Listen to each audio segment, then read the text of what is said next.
sa process of enhancing some important CCTV footage, sir, para po maaninag natin, makilala natin, may makapagturo, sir, kung sino yung mga nandoon na nakukuha sa CCTV.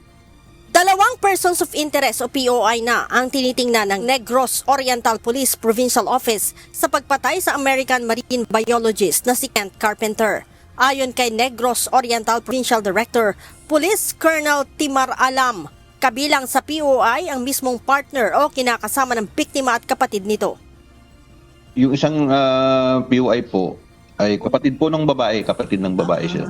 Bakit, sir? Siya po, sir, yung isa sa mga madalas na nakakapunta doon sa bahay.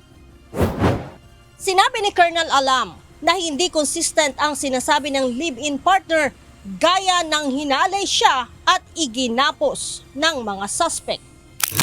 Siyempre hindi naman siya sinaktan. At taga doon din siya, sir. Local din siya na resident doon, sir. Parang ang initial reporting, di ba, sexually assaulted at nagtamo po ng injuries itong live-in partner? Yes po, ma'am. Yun po, ma'am, ang kwan niya, ang kiniklaim niya. But we already subjected her to for vaginal swab and it yielded negative po, negative. Wala din aniyang palatandaan ang persahang pagpasok ng mga suspect sa bahay ng biktima.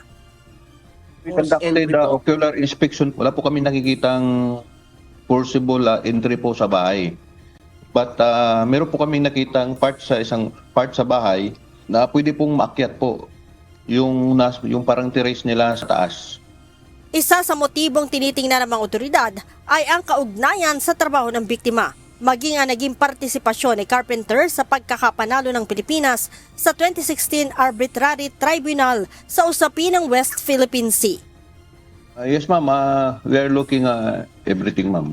Pati po yung dun sa trabaho niya, koneksyon niya sa trabaho. Itinan po natin lahat, ma'am. July 12 ng gabi nang pasukin ng tatlong suspect na nakabonet ang bahay ng biktima habang nanonood ito ng TV. Binaril ng isa sa mga suspect si Carpenter na siya nitong ikinamatay. Leia Ilagan, UNTV, News and Rescue.